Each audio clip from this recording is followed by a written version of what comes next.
हम लोगों ने इस बार कुर्बानी नहीं, कोई कुर्बानी नहीं की, कोई त्योहार नहीं मना रहे। लोगों ने खुशी मनाई नहीं, सब अपने गम में है। जिसका बसा बसाया घर टूट जाएगा, वो क्या करेंगे।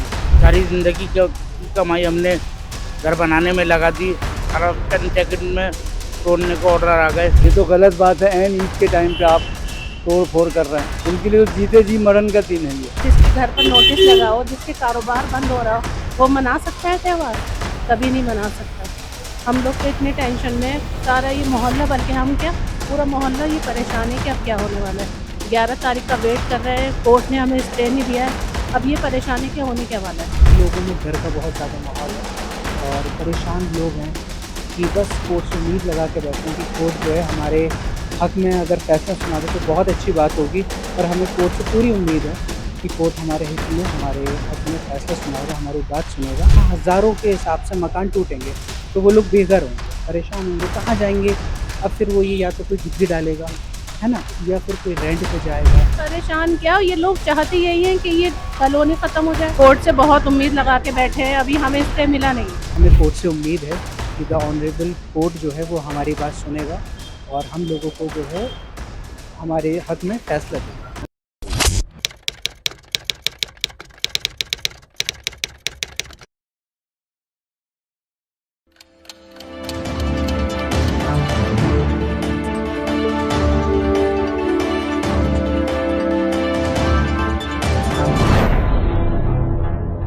नमस्कार, आप देख रहे हैं नमन सत्य न्यूज और मैं हूं आपके साथ राहुल शुक्ला।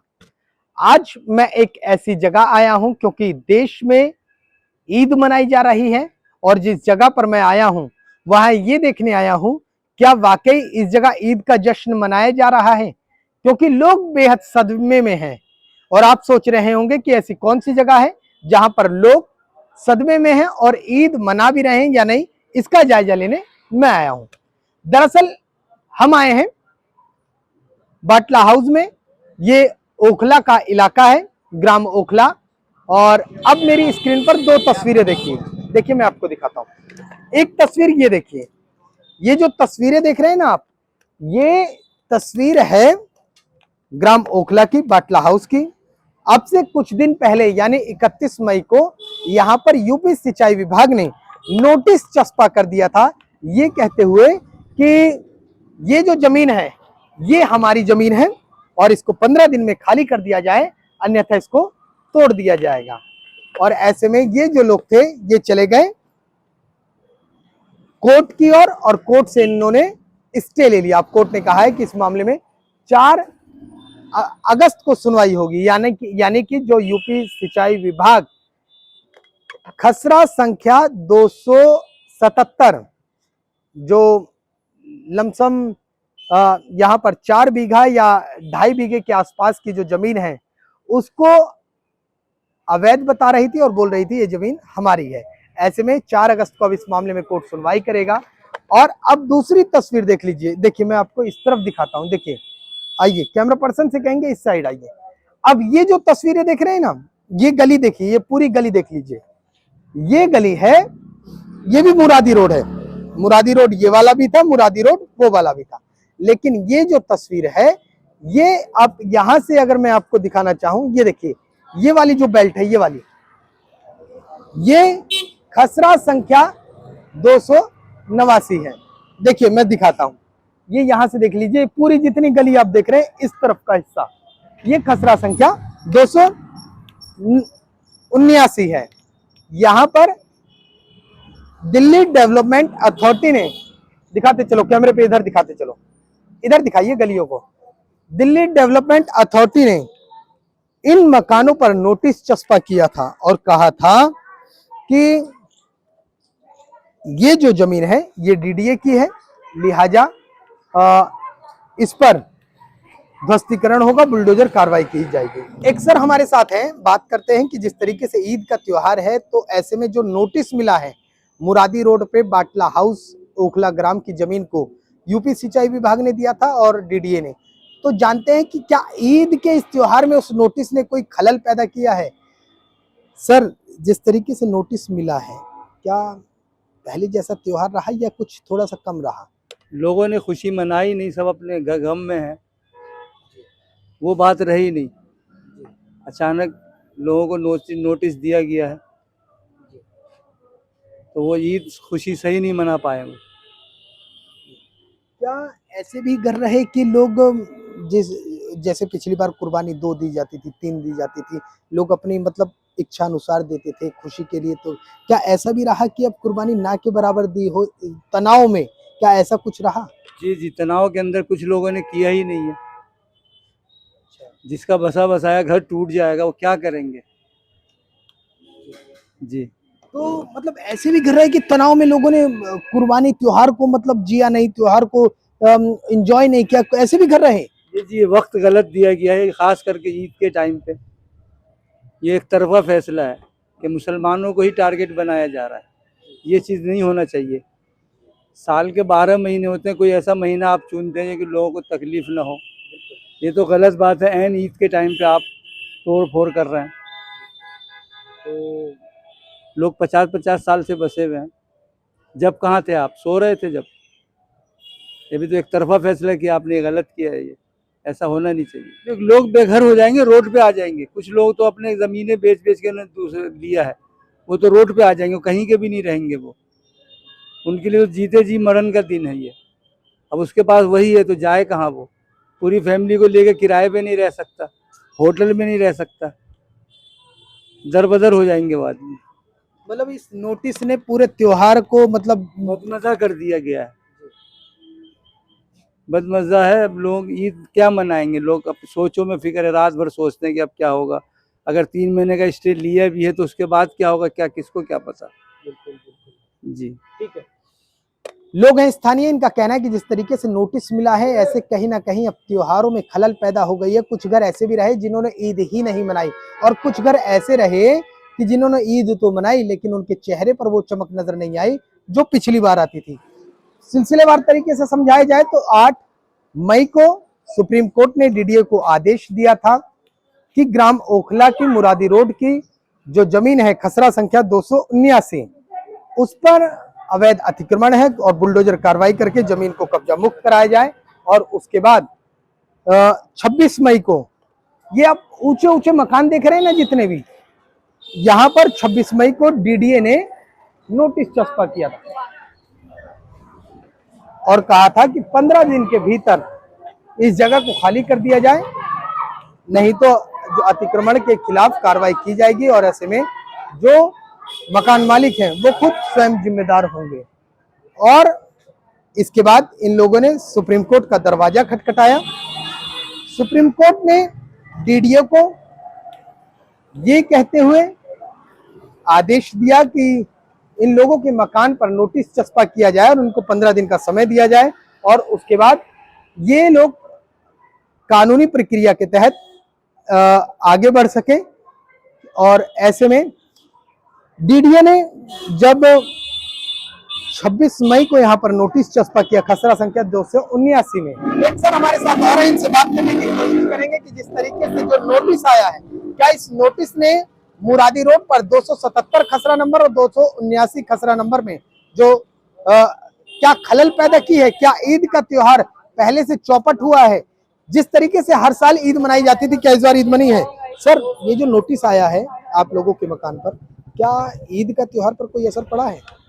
देखो सर, रही बात ईद के त्यौहार की, तो देखो जिसके यहाँ नोटिस लगता है उसे ही पता रहती है कि ईद क्या होती है और त्यौहार क्या होता है। हमें पता है कि हमारे दिल पे कैसी चोट पहुंची है।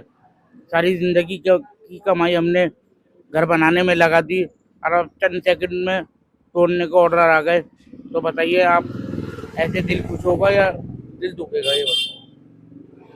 क्या जिस तरीके से देखिए बात चाहे किसी की भी हो, हिंदू हो मुसलमान हो कोई भी हो, मान लीजिए होली है, दिवाली है, ईद है या कुछ भी है, त्योहार से चंद दिन पहले नोटिस दे देने का क्या मतलब, क्या आपको क्या लगता है किस तरीके से रहेगा कि त्योहार में वैसे ही लोगों को मन उलझा के रखने वाले जैसा है? देखिए, चाहे इसमें हिंदू हो या मुसलमान हो, कोई भी धर्म का हो, जब किसी के ऊपर बीतती है ना तो उसे पता रहती है कि उसके साथ क्या बीत रही है। ना खाने का मन करता, ना सोने का मन करता, कुछ भी करने का मन नहीं करता। त्यौहार हो या गम हो, तो इसलिए ये समझ लीजिए आप कुछ भी करने का मन नहीं है। तो कुर्बानी पर भी असर पड़ी है क्या? हाँ, बिल्कुल बिल्कुल असर पड़ा है। जब एक बार बताइए, आप सारी जिंदगी की कमाई घर बनाने में लगा दी, अब क्या खुशी और क्या ईद और क्या बकरा ईद, ये है सर। सरकार से कुछ, अगर सरकार आपकी बात सुन रही है, कुछ मैसेज देना चाहते हैं, कुछ कहना चाहते हैं? देखिए, मैं प्रधानमंत्री नरेंद्र मोदी जी से यही कहना चाहूँगा कि देख के अपना फैसला ले, चाहे वो गरीब हो या वो अमीर हो या वो लेवल क्लास के हो या लो क्लास के हो। उनको ये देखना चाहिए कि भाई इंसान जो है सारी जिंदगी का कमाई लगा के घर बनाता है, फिर एकदम वो तोड़े जाते हैं, फिर बताओ लोग कहाँ जाएंगे। या तो उन्हें घर बना के दिया जाए तो समझ में आती है, चलो भाई घर बना के दे रहे हैं। अब जब घर ही नहीं होगा तो फिर लोग कहाँ जाएंगे, सड़क पे ही आएंगे। बिल्कुल। स्थानीय लोग हैं, इन्होंने कहा कि जिस तरीके से इनके मकान को नोटिस मिला है और ऐसे में कहीं ना कहीं त्योहारों पर बड़ा असर पड़ा है, क्योंकि जिस तरीके से जो त्योहार पहले मनाया जाता था वो अब इस बार नहीं मनाया जा रहा है। लोगों के चेहरे पर जो चमक थी वो चमक गायब है। जो कुर्बानी दिया करते थे वो कुर्बानी कहीं ना कहीं कई लोगों ने छोड़ दी है। इस बार कुर्बानी देने से भी लोगों ने परहेज किया है। हालांकि कुछ लोग अभी भी इस त्योहार को मना रहे हैं, लेकिन पहले जैसी बात नहीं है। दिल्ली हाईकोर्ट की तरफ से 10 जुलाई का समय इन्हें दिया गया है। ऐसे में अभी लोगों के मन में एक सवाल ये पनप रहा है कि क्या जिस तरीके से 26 मई को नोटिस चस्पा किया गया ध्वस्तीकरण का, तो 11 जून के आसपास क्या बुलडोजर कार्रवाई हो सकती है? और कुछ लोगों के मकान के लिए अभी 10 जुलाई का समय दिया गया है। लगातार हम लोगों से जानने की कोशिश कर रहे हैं कि जिस तरीके से ये जो नोटिस चस्पा किया गया है डीडीए का और यूपी सिंचाई विभाग का, उसको लेकर लोगों की जिंदगी पर क्या असर पड़ रहा है, क्या ईद का त्योहार बहुत असर पड़ा है, इस नोटिस से खलल पैदा हुई है। एक मैडम हमारे साथ हैं, मैडम से जानेंगे क्योंकि मैडम के मकान पे भी नोटिस चस्पा हुआ है।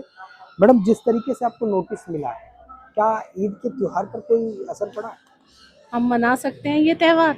बताइए, जिसके घर पर नोटिस लगा हो, जिसके कारोबार बंद हो रहा हो, वो मना सकता है त्यौहार? कभी नहीं मना सकता। हम लोग तो इतने टेंशन में, सारा ये मोहल्ला, बल्कि हम क्या पूरा मोहल्ला ये परेशान है कि अब क्या होने वाला है। 11 तारीख का वेट कर रहे हैं, कोर्ट ने हमें स्टे नहीं दिया है, अब ये परेशानी क्या होने क्या वाला है। जिस तरीके से ईद का त्योहार आया, एक हफ्ते पहले और 10 दिन पहले इस तरीके का नोटिस चस्पा करना क्या लोगों को परेशान करने जैसा था? नहीं, परेशान क्या, ये लोग चाहते यही हैं कि ये कॉलोनी खत्म हो जाए। ये मुसलमान की कॉलोनी है वैसे तो, लेकिन ये है कि बस जो भी है ठीक है, हम क्या कर सकते, परेशान है बहुत ज्यादा। कोर्ट से बहुत उम्मीद लगा के बैठे हैं, अभी हमें स्टे मिला नहीं है। मैं देख रहा था कि लोग त्योहार पे बहुत धूमधाम से कुर्बानी देते हैं, लेकिन मैंने देखा कि आपके यहाँ कुछ ऐसा कुछ रहा नहीं। हम लोगों ने इस बार कुर्बानी नहीं की, कोई कुर्बानी नहीं की, कोई त्योहार नहीं मना रहे। हम लोग तो ऐसे नॉर्मली जैसे गुजारते हैं दिन वैसे गुजार रहे हैं। ये क्या बाजार है? बस ये बताइए, सरकार से और कोर्ट से क्या उम्मीदें हैं, क्या कहना चाहती हैं? स्टे दें हमें, और जैसे हम लोग रह रहे हैं वैसे ही रहने चाहिए। ये कॉलोनी जैसी रह रही है, जैसे है ये वैसे रहने चाहिए। और ये कोई गैर कानूनी कॉलोनी नहीं है, ये बहुत पुरानी कॉलोनी है। कोर्ट पर भरोसा है? हाँ जी, बिल्कुल कोर्ट पर पूरा भरोसा है, और हम लोग गए हैं कोर्ट, और हमें पूरी उम्मीद है हमें रिलीफ मिलेगा। मतलब ये मान लिया जाए कि इस बार जो कुर्बानी या त्योहार किसी तरीके से कुछ नहीं रहा, मनाया ही नहीं है हम लोगों ने। ये आज त्योहार का दिन है, हम लोग बिल्कुल नॉर्मल है, और ना ही हमने कोई कुर्बानी की है, बिल्कुल नहीं। स्थानीय लोग हैं, कह रहे हैं कि इन्होंने कुर्बानी नहीं दी है, त्योहार बिल्कुल मनाया ही नहीं है, और इस नोटिस ने इनके त्योहार पर बहुत गहरा असर दिया। मेन रोड से होते हुए अब हम गली में जा रहे हैं, और ये जो गलियां हैं ये भी आप देख रहे हैं, ये खसरा नंबर 279 जो डीडीए की लैंड के अंदर आ रही है, यानी कि जो डीडीए के अधिकृत है। ये जो गलियां आप देख रहे हैं, एक बार ऊपर से नीचे तक देख लीजिए, इन सभी को तोड़ने के आदेश हैं। और अब गली के आगे चलते हैं, लोगों से जानने की कोशिश करते हैं, बात करने की कोशिश करते हैं कि जिस तरीके से ये जो नोटिस मिला है, कैमरा पर्सन से कहेंगे पीछे की साइड हो जाइए, मेरी तरफ आइए। ये जो नोटिस मिला है, ये लोगों का क्या कुछ कहना है? एक सर हैं, इनसे जानने की कोशिश करते हैं क्या इनको भी नोटिस मिला है। सर, आपको भी नोटिस मिला है? हाँ जी, यहाँ भी नोटिस लगा के गए हैं। आपके आपके मकान पर भी है? ये मेरी शॉप है और ऊपर बिल्डिंग है, इस पे नोटिस लगा के गए हैं ये लोग। जी। तो ये जो आपकी बिल्डिंग है ऊपर, तो क्या पूरी बिल्डिंग ऐसा सुनने में आया कि आपकी आधी बिल्डिंग जा रही है? देखिए, ऐसा कुछ नहीं है, पूरा एक रो है, अगर आप दिखाएँगे तो ये पूरा जो एरिया है ये डिमोलिश के लिए आया हुआ है। खसरा नंबर है, तो ये पूरी लाइन है और आगे जी ब्लॉक तक, वहाँ तक डिमोलिश के ऑर्डर है इसमें। तो 11 तारीख तक का डीडीए ने बोला है कि वो 11 तारीख को डिमोलिश के लिए आएंगे। क्या कुछ नोटिस या कुछ अभी कोई दोबारा कुछ आया है 11 तारीख का, या अपने हिसाब से बता रहे हैं? नहीं, जब वो नोटिस जो है यहाँ पे लगा के गए थे, पेश करवा के, जी, तो उसमें था, उसके अकॉर्डिंग उन्होंने 15 दिन का टाइम दिया था, तो उसके अकॉर्डिंग जो एवरेज डेट बैठेगी वो 11 तारीख बैठेगी। क्या ईद का जिस तरीके से त्योहार रहा, क्या उसमें भी कुछ खलल पैदा हुई, या बिल्कुल ही त्योहार का बिल्कुल ना के बराबर ही रहा? सर देखिए, कोई भी त्यौहार हो, त्यौहार का मतलब होता है खुशियाँ। जब आप खुद इतनी बड़ी टेंशन में, क्योंकि किसी का भी घर जाता है, क्योंकि एक एक रुपये इंसान जोड़ के अपनी मेहनत की ज़िंदगी भर की कमाई बचा कर जब एक घर खरीदता है, चाहे वो छोटा सा भी क्यों ना हो, जब उसके घर से उसकी छत जाती है तो वो खुश, जाहिर सी बात है वो रहेगा नहीं। और जब तक वो खुश नहीं है, मेंटली वो स्टेबल नहीं है, तो वो कोई भी फेस्टिवल है वो कहाँ से सेलिब्रेट कर पाएगा। लोगों को बहुत ज़्यादा डिप्रेशन में है, टेंशन में है और परेशान है, और कोर्ट से बस यही उम्मीद लगा के बैठे हैं कि किसी तरीके से कोर्ट स्टे दे दे और हमें अपनी बात रखने का कोर्ट के सामने टाइम मिले, जिसके बाद जो है हमें कोर्ट से उम्मीद है कि द ऑनरेबल कोर्ट जो है वो हमारी बात सुनेगा और हम लोगों को जो है हमारे हक में फैसला देगा। कुर्बानी को लेकर बात की जाए, क्या कुछ ऐसे भी परिवार रहे जिन्होंने कुर्बानी ना ही दी है, या जो पहले इच्छानुसार 2 देते थे, 3 देते थे, 4 देते थे, लेकिन वो वाली अब बात नजर नहीं आई, क्या कुछ ऐसा रहा? सर देखिए, कुर्बानी का जो मेन मकसद जो होता है वो फिर वही बात आ जाती है। जब तक आपके सर पे आपकी छत है, आपके लिए हर चीज़ जो है वो आपको अच्छी लगेगी। जब आपके सर पे छत ही नहीं है तो आप कहाँ से ही कोई चीज़ कर पाएंगे। अब लोगों को ये डर और है, जो अब अपना घर उनका टूट रहा है, कहाँ जाएंगे, कैसे जाएंगे, अब पता नहीं कब डीडी आ जाए अपनी फोर्स लेके, बिल्डोज़र लेके, तो उस तरीके से लोग परेशान फिर रहे हैं। और जब तक वो परेशान है तो फिर वो मज़ा नहीं आता कोई भी फेस्टिवल सेलिब्रेट करने में। तो इसलिए लोगों में डर का बहुत ज़्यादा माहौल है और परेशान लोग हैं कि बस कोर्ट से उम्मीद लगा के बैठे हैं कि कोर्ट जो है हमारे हक में अगर फैसला सुना दे तो बहुत अच्छी बात होगी। और हमें कोर्ट से पूरी उम्मीद है कि कोर्ट हमारे हित में, हमारे हक में फैसला सुनाएगा, हमारी बात सुनेगा, तो वो चीज़ है। सरकार से भी कोई गुजारिश है? सर सरकार से तो बस यही गुजारिश है कि देखिए, सरकार की एक स्कीम है, जहाँ झुग्गी वहाँ मकान। तो उसके हिसाब से मुझे ये चीज़ समझ में नहीं आ रही कि एक तरफ तो आप ये चीज़ कह रहे हैं कि जहाँ झुग्गी और वहाँ मकान, और दूसरी तरफ जहाँ पे आपके पक्के मकान हैं आप उन्हें तोड़ रहे हैं। तो ये चीज़ थोड़ी सी मेरे माइंड से स्लिप होती है कि how it is, what does it mean. ठीक है, तो बस सरकार से यही मैं आपके चैनल के माध्यम से ये रिक्वेस्ट करना चाहता हूँ कि जो भी जैसी भी चीज़ है देश के अंदर, और भी बहुत सारी चीज़ें हैं जिनके ऊपर सवाल उठाने हैं, जिसके ऊपर काम किया जा सकता है, जिनमें इम्प्रूवमेंट की ज़रूरत है। ठीक है, एक तरफ हम बात करते हैं कंट्री को नंबर 1 पोजीशन पे लेके जाने की, तो उसके लिए सबसे पहले जो उसका एक बेसिक पिलर होता है वो वहाँ की होती है, जो वहाँ के सिटीज़न होते हैं। उसके लिए आपको वहाँ के सिटीज़न को पहले स्टेबल करना पड़ता है, जब भी कोई देश जो है उस पे खड़ा हो पाता है। ठीक है, अब जब आपकी मुल्क के लोग, आपकी कंट्री के लोग, आपके देश के लोग जब वही स्टेबल नहीं होंगे, तो उस मुल्क की जो नींव है, उस कंट्री की जो पिलर्स हैं, वो स्ट्रॉन्ग नहीं हो सकते। अब आप सोचिए, जब यहाँ हज़ारों के हिसाब से मकान टूटेंगे तो वो लोग बेघर होंगे, परेशान होंगे, कहाँ जाएंगे। अब फिर वो ये या तो कोई झुग्गी डालेगा, है ना, या फिर कोई रेंट पे जाएगा। तो एक अर्थव्यवस्था जो होती है ना, इससे इम्पैक्ट होती है। बिल्कुल। स्थानीय नागरिक हैं, इनका साफ तौर पर कहना है कि जिस तरीके से नोटिस चस्पा किया गया है उसको लेकर आम जनता बेहद परेशान है, और कहीं ना कहीं इस नोटिस ने त्योहार में भी खलल पैदा की है। जो लोगों के चेहरे पर पहले चमक हुआ करती थी वो अब पहले के कंपेयर में नहीं है, और ऐसे में अब जो ओखला ग्राम वासी हैं, जो मुरादी रोड पर रहते हैं, चाहे वो 277 के निवासी खसरा नंबर के हों, चाहे वो 279 के हों। सर का एक बार घर देख लीजिए, ये देखिए ऊपर से ये जो बिल्डिंग है, कहा जा रहा है कि ध्वस्तीकरण इनका भी कर दिया जाएगा, और इसको लेकर सर ने कहा कि अब बेहद चिंतित हैं और त्योहार ना के बराबर ही मना है। सरकार से गुजारिश कर रहे हैं कि जनता पर रहम करे और साथ ही साथ कोर्ट पर पूरा भरोसा है कि जल्दी सुनवाई होगी और फैसला इनके पक्ष में होगा। दिल्ली से कैमरामैन अभिषेक के साथ मैं राहुल शुक्ला, नमन सत्य न्यूज़।